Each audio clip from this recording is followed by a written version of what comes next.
For plebs, by plebs, dropping the Bitcoin only signal. Pleb Underground. Welcome everyone to the Pleb Underground.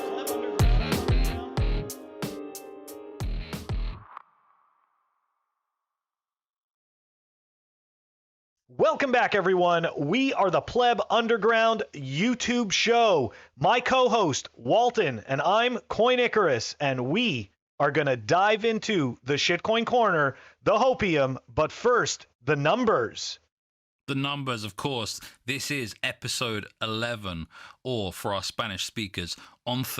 Now, Once is actually the Spanish lottery, and I know for many of our viewers, watching Pleb Underground feels like winning the lottery. And many say that, you know, winning the lottery in slow motion is what buying and stacking Bitcoin is about, is that you know eventually you're going to win, but it takes a long time to get that win. So, yeah, keep stacking, guys.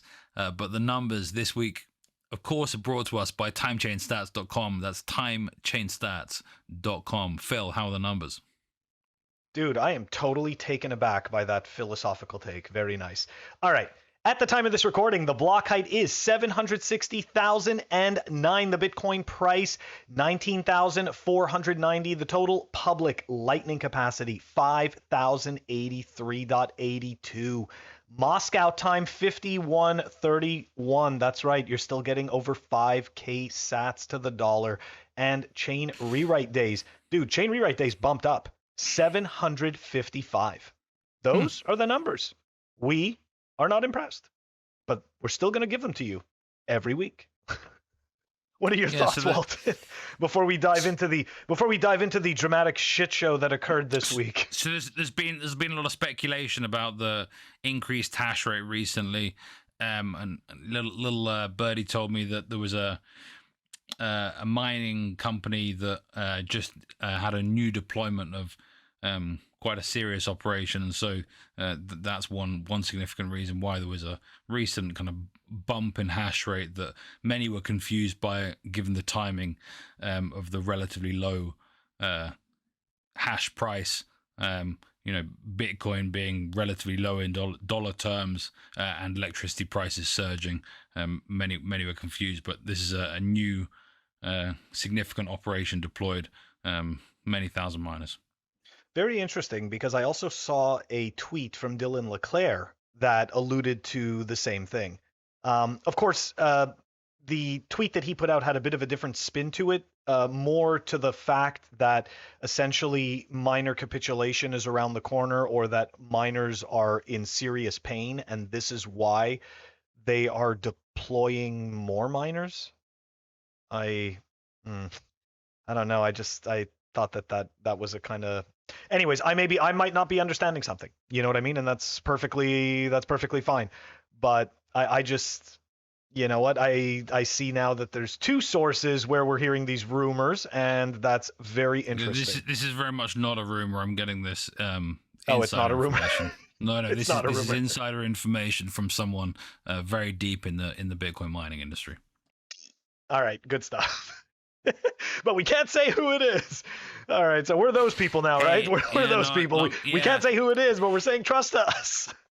No, if you wanna reach out to me and ask me, then maybe I might be able to reveal more. But no, not at this time. I can't reveal all the sources.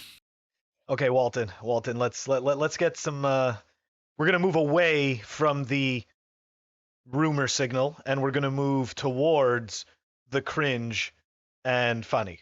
All right, here we go. We're going to take a look there. So look, I'm pretty sure that most Bitcoiners saw this clip this week from BitBoy.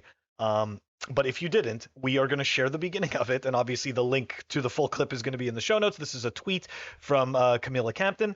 And man, we have seen some really, really ridiculous memes come out of this. But anyways, I digress. Let's show this video. Here we go. He's called BitBoy for a reason, right? What did I call him? Oh, okay. It's not Bitman, you know? What is this child up to this week? But I want this guy right here, Ryan Sean Adams. I don't know who the F you are, because you're not important, But here he play says, piano? please, dear Lord, and any lawmakers or adults reading this tweet, just know BitBoy doesn't represent us either. Talk to Jay Stravinsky. Talk to Miller CWL. Talk to Coin Center. You know what? We are tired of people that look like this guy trying to run stuff. I don't represent the people. The fuck I don't. I'm the one who does. It's me. I'm the one out here putting the work in behind the scenes trying to save crypto while these devils, Sam Bankman-Fried, Brian Armstrong, they're trying to permanently ruin it. This is not about money for me. I hope you guys understand this. I'm here fighting for you. This guy with these freaking glasses on, this douchebag. I'm sorry. Okay, we have to stop it there. We have to stop it there. You can watch the whole clip if you want. All right, before I give my thoughts, Walton, what are your thoughts on this video? I mean, where do we start? So, I mean, someone that looks like BitBoy Crypto probably shouldn't be pointing out how other people look, for starters. But ad hominems are kind of pointless in you know, what are we talking about here? I think BitBoy Crypto is clearly jealous of some maybe Ethereum insiders that he's not one of. But he is an XRP shell. He's certainly not for the people. I don't really understand how he could be saving crypto, nor should it be something that should be saved. The true point of crypto, which is nothing that crypto actually does, is to have rights that are essentially enforced cryptographically, and Bitcoin is the only one that actually does that. So yeah, it's all nonsense. These are monkeys flinging feces at each other. That's, you know what? I think that is a great point. This is just monkeys throwing feces at each other. Okay, so look, was not impressed with the immediate ad hominem attack. Which, don't get me wrong, for those of us that clown and troll Ryan Sean Adams, you know that there is tons of arguments that he makes that you could dismantle without ever having to do an ad hominem attack on him. Okay, he said plenty of stupid shit where you could just argue the points themselves. You don't even have to say anything about him. So I thought that was funny. The other piece to this is that on one hand, he's screaming about standing up for us, for you, the little guy, but yet he sells shitcoin shilling services. Right, which we're actually going to be able to we can show you the we could actually show you the price the price list like right here. We'll put it right for here. A shell or something. Sorry, like 30 grand or something for a shell. We're going to pull it up. We're going to pull it up so that everybody can see it. Pull the numbers. Yeah. Yeah, exactly. So this is just absolutely hilarious that this was the path that he took, and then on top of that, he went the Alex Jones rant route, which. Don't get me wrong, it works for Alex Jones, somewhat. I mean, right now, people will find that very debatable for the amount of money that he's being asked for. But I'm just saying, for the most part, at least for a better part of 20 years, it worked for him.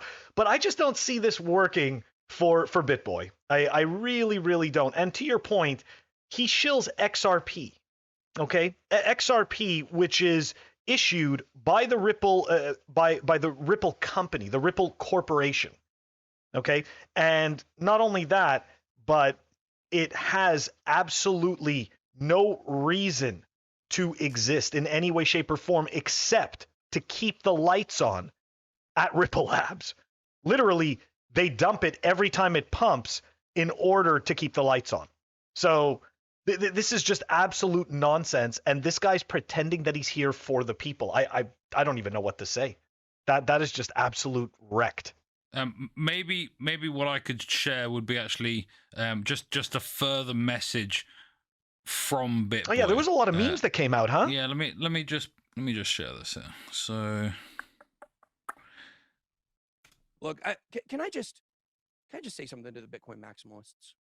I just want to say something to Bitcoin maximalists. I give you a hard time. I do. I feel like a lot of the stuff you say is toxic. Hey, why? Because my audience isn't Bitcoin maximalists, and it feels like personal attacks. They're not bad people. People that invest in altcoins are not bad people, right? A lot of you guys got in Bitcoin very early. And so you don't need anything else to win. You've already won. The people still need to win. And I think the best way for them to do that is through accumulating altcoins. And then I always tell everybody, if you have enough to buy one Bitcoin, you want to own at least one Bitcoin. And then you can use altcoins to get up to that, but you want to own a Bitcoin. I'm on your side. He wants to own your Bitcoin. This guy's nuts. Remember this. The enemy of my enemy is my friend. We have the same enemy. We have the same enemy. We're not each other's enemies. And so I'm going to try my best to make a concentrated effort to not throw the Bitcoin maximalists. When we say Bitcoin maximalists, we're mostly talking about people that have been in Bitcoin for like 7 or 8 years at least. Nope. So that's not exactly true. Let's join together. No. Let's drop the tribalism. And let's fight who needs to be fought against. Let's fight for the rights of the people together. Let's do it.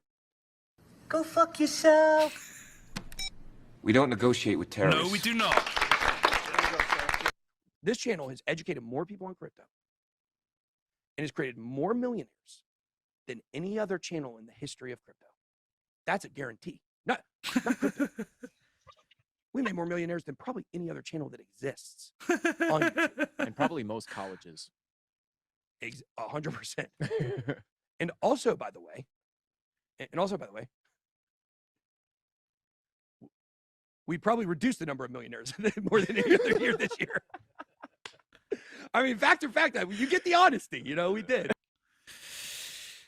So, there is so much to unpack right? there. Shitcoin as a sociopath, psychopaths, like they just have no morals with regards to making money. It's about lying and then watching the world burn. As long as they do well. He made a very dangerous comment. He created the assumption. Going down, this guy. No, this guy's already being sued for a bunch of stuff. Dude, he created the assumption that Bitcoiners, perceive quote unquote altcoiners as bad people. Okay? That is ridiculous. That is total ridiculous nonsense. This is not a judgment about the type of a human being. Okay, this is understanding the difference between the true scarcest asset and an affinity scam. Okay. But also, Phil, I think the terminology is confusing because when we say shitcoiners, do we mean the people that own shitcoins, or do we mean the people that are kind of shilling shitcoins, or the kind of influencer types? And I think this is where the terminology is important. I often mean just all of them, but if I was really kind of drilled on it, then I'd actually say no. The kind of true shitcoiners are not the lost souls that are being scammed because they have high time preference and want to try and win the lottery. The true kind of shitcoiners are those that maybe recognize Bitcoin's true scarcity and true value and want to peddle scams to people that don't know any better because it's a way that they can in a lot of cases legally make a lot of money in a very unethical way. I think you bring up a good point. That's very important. The distinction, I guess, of the type of shitcoiner. And BitBoy's in that second category. BitBoy is very much that second category. Oh, right? yeah, absolutely. He's a there's soulless shiller, isn't he? Like there's but this is the thing, right? He validates that shilling is validated by the very fact that there's a couple of people, there's a few people that have quote unquote been made millionaires. So all of a sudden, this validates the fact that you get paid to fucking sell projects that go to zero. What about all those, what about all those people who lost everything that they had? What about those people who are starting again from scratch? To me, those people are worth more than the few people that you made into a millionaire. But I was actually thinking maybe the few people that he made into a millionaire were his family members and friends who were actually in on the, the pump and dump rather than actually anyone who watches the channel as an outsider. Think about it. Because once again, it's all about insiders, right? Shitcoining. Absolutely. Think about it, right? Like I said, we're gonna show the number, the numbers, what he gets paid to shill the shitcoin. So imagine this: you have a company that approaches you. You know that you're going to get paid by them to shill it. You know that you have millions of followers. Are you really not going to dump your bags on them? It's ridiculous. It's exactly what he's doing. Anyways, even if he doesn't say that he's doing that, I couldn't care less. It makes no difference. I'm sorry. Like it's just you're not going to convince me that you're somehow you're shilling shitcoins, but yet you're not dumping on your listeners. You're not going to convince me of the two. These guys should be. You should not be sorry. These guys should be. Yeah, you're right. Okay. Anyways, we've this is like beat into the ground. All right, BitBoy, you're wrecked, and we are done with the numbers, and we are going to move on over to the Hopium. The Hopium is brought to you by Represent. Check them out, representltd.com. They are official sponsor of the show. I'm wearing the t-shirt version of the hoodie that I always wear. Check this out.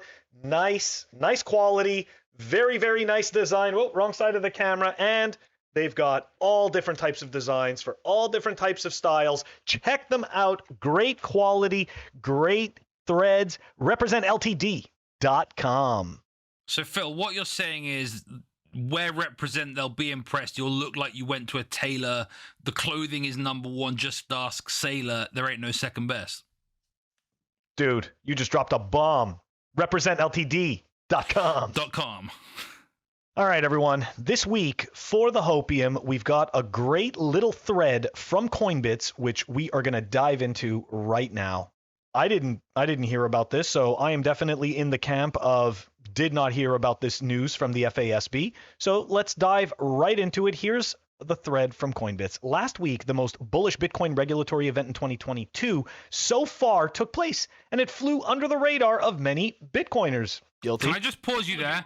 The reason why regulatory events don't come on the radar of Bitcoin is because Bitcoin is actually censorship resistant at the state level, and so regulatory things aren't the priority. Whereas for all of the shitcoins, that's the only thing they have to pay attention to because they are all censorable. So yeah. Anyway, back to the story, Phil. Sorry.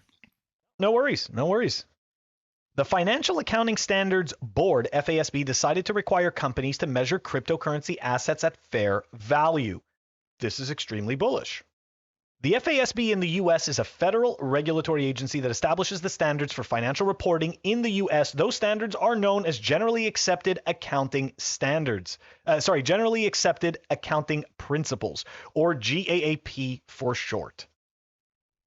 They're created to ensure accurate and acceptable accounting practices and provide transparent information for investors and are meant to help prevent accounting fraud. Every publicly traded company has to follow GAAP accounting, and their GAAP abiding P&Ls, that's profit and loss, are generally published quarterly. So P&L is profit and loss statements. Don't worry, people. This is all going to make sense. It's all going to make sense in a minute. Here we go. Up until last week, the accounting treatment for Bitcoin was to classify it as an indefinite intangible. What does that mean?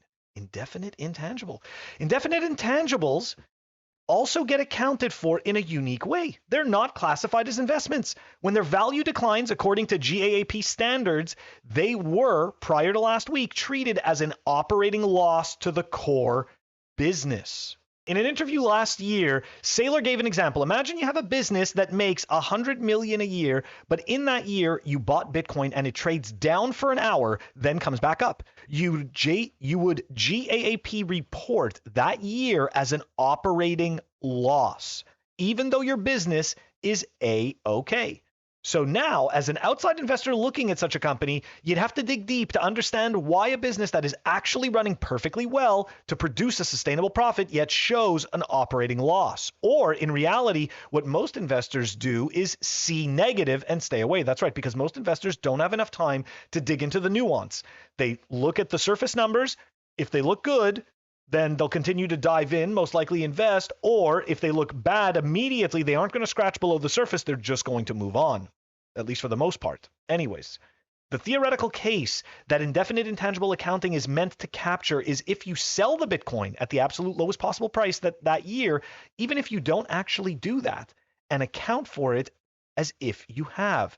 Talk about a hurdle for adoption. So for the people who don't understand, essentially what happens is that your Bitcoin, in that case, is valued at the lowest price it traded at that year, whether or not you sold it. Okay? Whether or not you did anything with it as a business.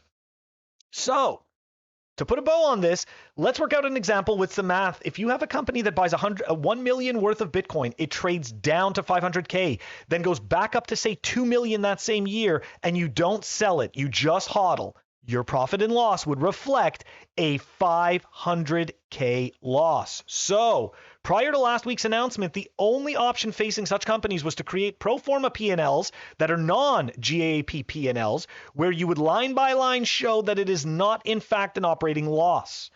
So there's two issues, however, with that approach. Number one, you've made an investor's life 100 times harder. You know, to a certain extent, red tape is always fantastic for paying for more services. Anyways, they now have to read all of this additional explanation to figure out what's happened.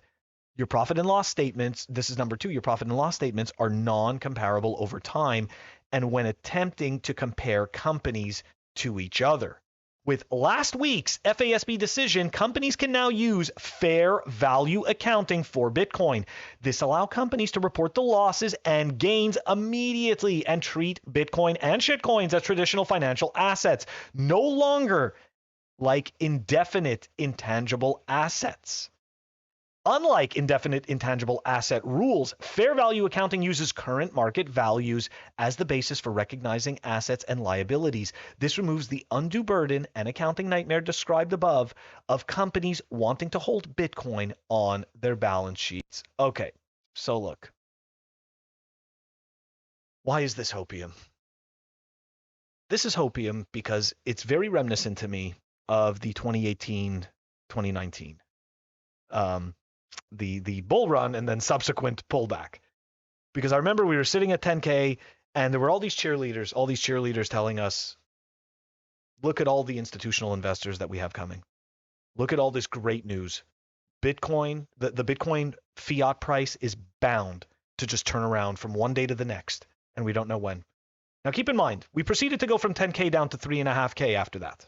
Okay, that is what ended up happening. Now, of course, it's not the same landscape. We did not have the hash rate at all-time highs when that occurred. I think I first bought about like 7K, something like that, on that slide down. Yeah, and that's when you caught. That's when you came in. That's when I came in for the first time. So, and you'll remember, right? At that time, there's all this. Maybe not really... quite that, but I remember there being like an immediate 20%. My first like ever smash buy, there was immediate like 20% dip afterwards. I'm like, okay, I guess I got to buy more and lower my average buy. Yeah, don't get me wrong. That's why they say Bitcoin humbles you, right? Because you buy the dip, and then it dips again, and then you buy the dip. And then it keeps dipping. Yeah, so you gotta keep doing those dips, boys. Like, yeah. Right, work it out, you know. But look, why is this Hopium? Again, this is Hopium because what it does is it helps the legacy money get more comfortable with Bitcoin. That's what it does.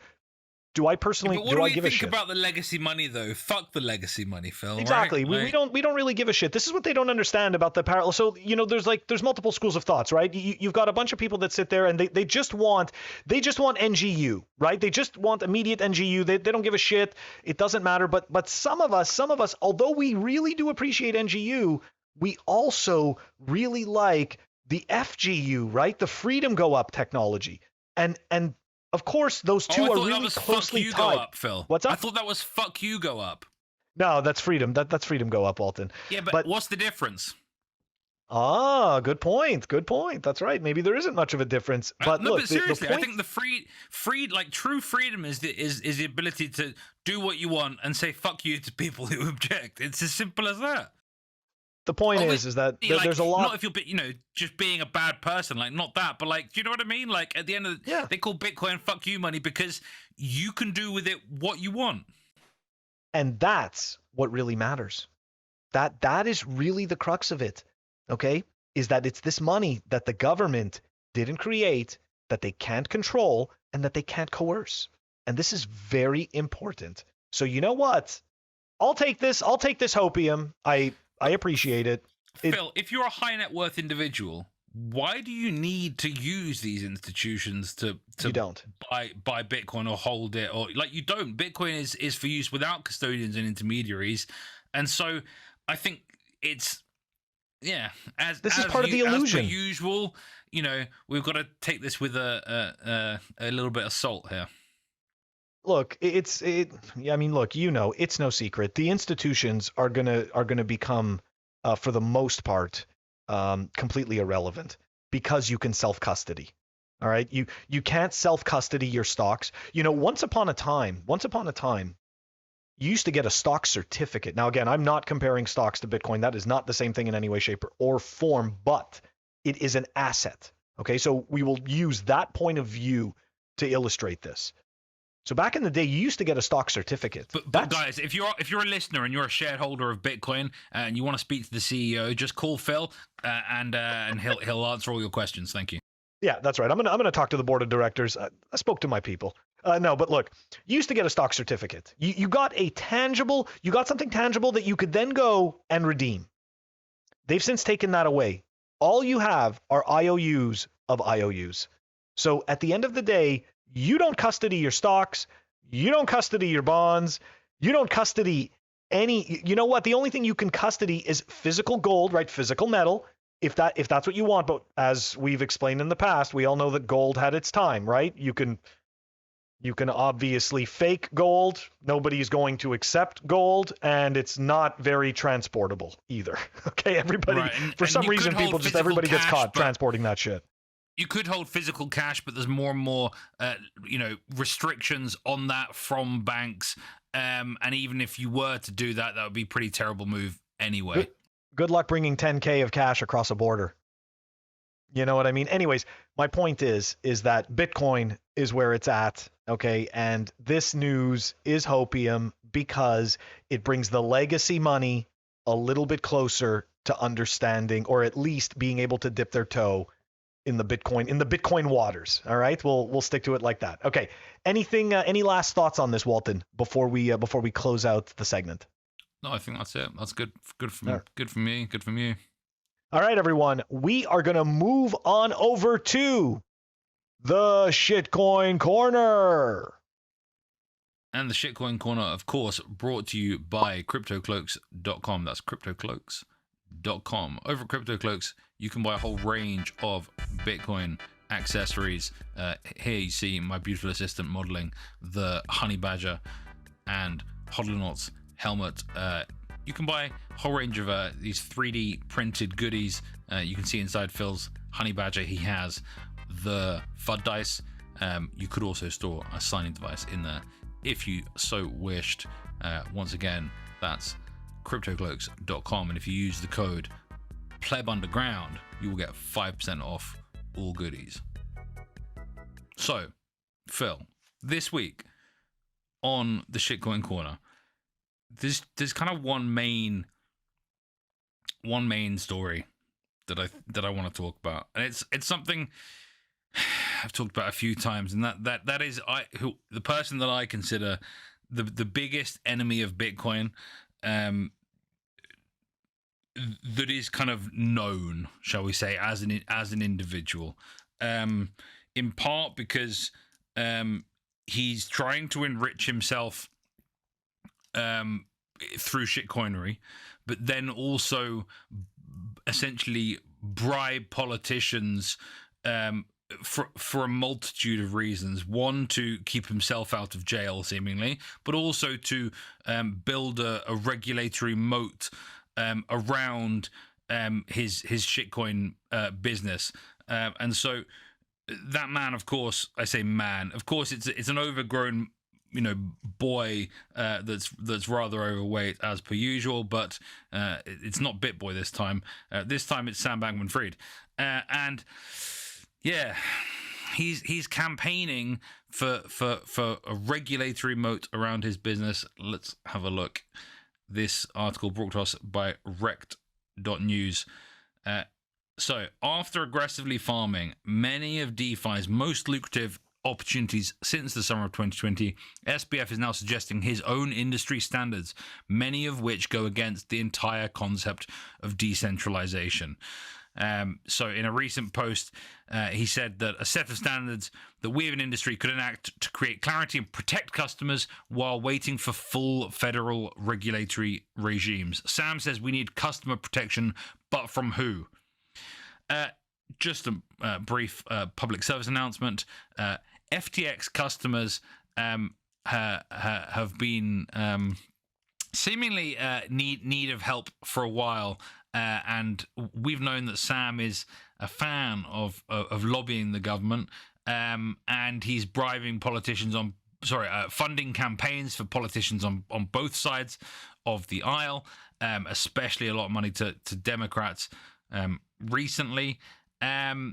He's made a lot of money in a whole bunch of ways, especially in the DeFi arena, and he's now essentially campaigning that. And again, it's such a misnomer, right? DeFi really stands for degenerate finance. None of this is decentralized, but Sam wants it to be even less, decentralized. He wants it to be like Solana, and turn it off, turn it on again.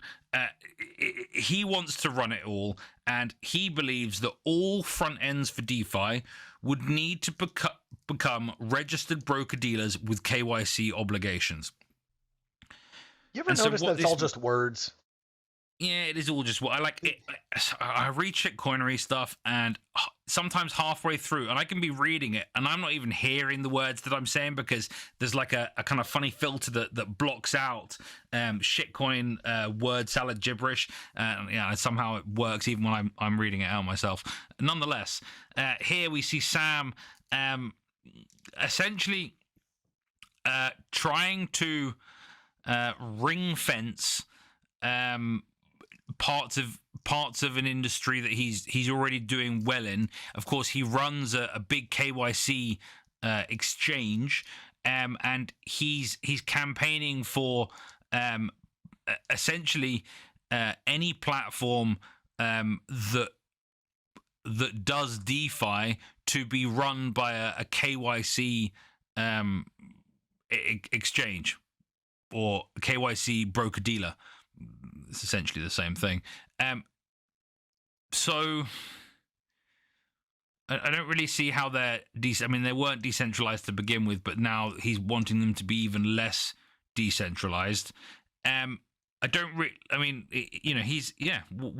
you think? What do you think about this, Phil? I just want you to read what point number 8 was on that. Let's go back. Sorry. Yeah, let's read point number 8. It's extremely important that on-chain code and DeFi remain free and open and uncensored. Do you see how it's all just words for them? You see how it's all just words for them? Like, what does that even mean? None of that is free and open if he is the one running the show. Okay, so look, and just so you know, I just wanted to point out, Walton, in response to that wrecked article, nice, fucking thing. So obviously, right, he does not appreciate getting called out on his BS, and this is the thing, right? Like, villains rarely see themselves as villains because they're enriching and empowering themselves. So, he sees himself as quote unquote winning. But look, what people like him do not understand is that we are here for rules without rulers. We are not here to be part of the Sam Bankman-Fried circus of shitcoinery. Okay? And just to point out, okay, I'm actually going to be probably doing a clip on this. Shout out to Lucky Redfish. Sent me this really interesting link about some stupid new first layer that obviously pretends to do the same crap as Solana, pretends it's going to pretend to be the Ethereum killer. And of course, who is one of the main backers of this garbage? SBF and A16Z and Coinbase Ventures. And look, all of these people are not, forget about enemies of Bitcoin. Forget about enemies of Bitcoin. These people are enemies of humanity. They want to be right there, the next power structure. They absolutely want rules. and they want to be the rulers, and they want to make sure that they are the creators of those rules. Yep. Fuck Sam. They're fiat And fuck 'em. maxis. Honestly, They're like this fiat is nonsense. Phil, we've seen this for years in a bunch of different industries. In the fiat Always. world, these big companies get built. They then have huge debt-fueled growth, and then they ring-fence the industry, locking out all competition that could actually do what they do cheaper. And it's utterly insane, and they are, I think, sorry, not only is Sam doing this, he's then, campaigning, against proof of work, and again, I think he shouldn't be underestimated. We are at war here because proof of work is being misframed, and it's being misframed by people with deep pockets who have their feet in the doors of some powerful people, guys. So please go out, preach the truth about proof of work, because we need more people to understand why it is so special and why it is so necessary. Absolute power corrupts absolutely. I obviously did not make that up. So, said by somebody way smarter, and this is exactly what it is. Look, we can't misunderstand this. I think that people need to take a step back and really appreciate the levels of megalomania that it takes, okay, for somebody to have as much power as they do, as much wealth as they do, and still desire significantly more, okay? Still desire significantly more. It's not enough. Phil, he wants to control the entire narrative, okay? And you know something? Talking about controlling narratives, he needs to. Dude. No, Phil, he needs to. No, because again, these guys are fiat maxis. Fiat is confiscatable, and the power structures in the fiat world aren't so rigid, and so they have to, once they get to a certain size, fight for their survival by essentially bribing various people. And he's kind of at that point now. He's actually in a kind of survival game where he thinks he's probably being chased, and he's going to get caught for what he's done. And so now he's actually almost like a man on the run, not a doke one, so to speak, but he's still on the run nonetheless. Is there any real evidence that he actually helped any of those companies? Remember, like, everybody was not everybody, but all the shitcoiners were cheering that, oh, SBF, yeah, he's coming here to save the day through his fund of whatever. We looked at that. It was just right? a merry-go-round. It was nonsense. There's no actual, like, he didn't actually help anyone, but the narrative is... He helped himself. He helped himself. Right? I mean, he obviously helped himself, but the narrative is, hey, he was here to the rescue.